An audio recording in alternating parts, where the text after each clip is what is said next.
Africa Content TV.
gbogbo àwọn tó ń gbé bẹ́ẹ̀ wọ́n ń ṣe tí wọ́n ní ìyàtọ̀ gbogbo.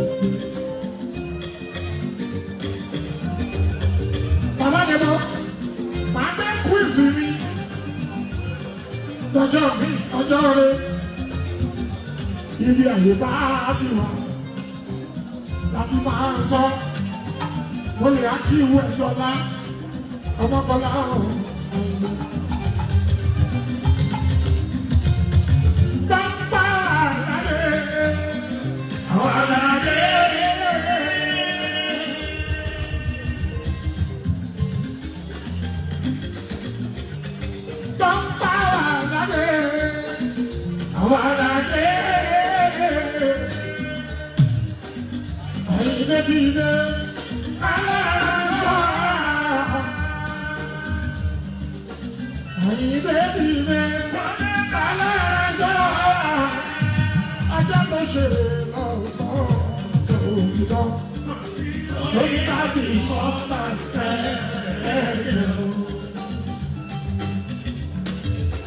Alájà bó ṣe rè lọ́sọ̀ọ́ lòdì náà ó ní láti sọ máa fẹ́ yẹ o.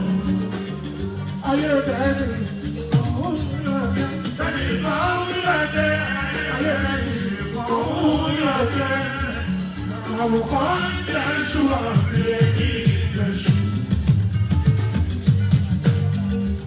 Mo ní bẹ́ẹ̀ ló bá dúpẹ́ orí ọlọ́wọ́ àgbàrá mi sí. Ọjọ́ pẹ́ ní yóò pọ̀ àyàjà mi. Ní mo ṣe sọ pé ọlọ́run àìdé mi ìjọ kan. Mo tún dé.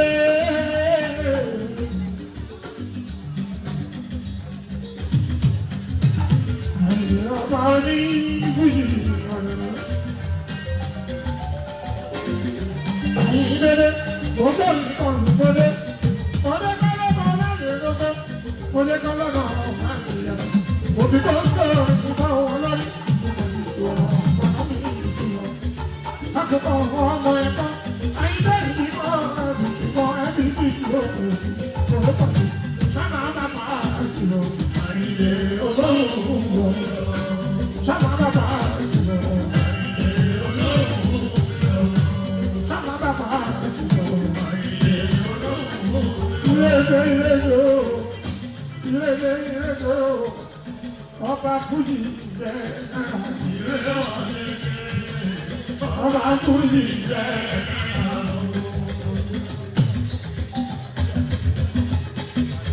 ilé ọba Fújì jẹ́ ọba Fújì jẹ́. Adé orí ọ̀sùn ọmọ kẹyẹkẹyẹ ṣe mọ̀ fẹ́.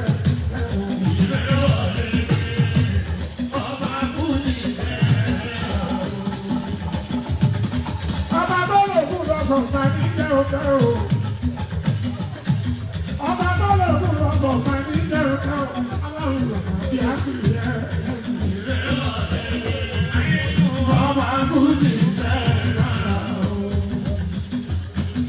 ọba bọ́lá òkú lọ́sọ̀ máa ní jẹ́ òkè o. Aláwọ̀ bí a sì yẹ. Ọba Fújì jẹ́ ṣàkóso ọ̀hún àwọn síná tí ó ṣomi kó ṣomi àyàgbé ayé. Tí ó ṣẹ̀ṣẹ̀ kó ṣẹlẹ̀ kára bá bí olúwayé òun fẹ́. Ọba Fújì jẹ́ ẹ̀jẹ̀ bí ti yẹ kíkọ́ ẹ̀jẹ̀ bí ti yẹ kíkọ́ ẹ̀jẹ̀ ìyàwó ìyàwó.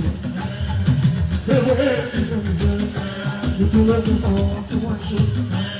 Lórí ọkàn ìmọ̀ra, àìrí lọ́pọ̀ mọ́ àtàrà gbogbo méjì ọ̀kadà, gbogbo ẹ̀sẹ̀ ọ̀kadà lórí ló ti mọ̀ ẹ̀jẹ̀, ètò àwọn níjó pẹ̀lẹ́sẹ̀, ìmọ̀jú ìmọ̀jọ́, ìmọ̀ ibi ìdájẹ́, wọ́n bá lọ mẹ́lẹ́mọ́, wọ́n á fi gbé ẹlẹ́mọ́, wọ́n bá lọ gbé wọ́n á fi gbé ọwọ́ mọ̀ pàtẹ́wì, wọ́n á fi gbé àyà rẹ̀, àwọn mẹ́tẹ̀ mo wá jọ ń pẹ́ mọ́ ẹ̀mọ́ olóko ń bẹ wọ́n pa akíntọ́lá akíntọ́lá ọ̀pọ̀ òkú wọ́n pa yìí ọ̀dà ọmọ àtàwọn ọmọ wọ́n pa ní sàtàlá rẹ̀ ọmọ ọba ìjẹ̀bù lórí lójú odò ìfẹ́ ajagun lórí òkè ọ̀run wọ́n bá ṣe lókè wọ́n bá ṣe lókè yọ wọ́n bá ń darí yọ orí ìjọba mi kún fọwọ́ ọ̀gbọ́n ti ṣe ìgbà pé àwọn tí wọ́n bá pè é ayọ̀ ti bá ẹ̀rù ọ̀rọ̀ ọ̀gbà kan.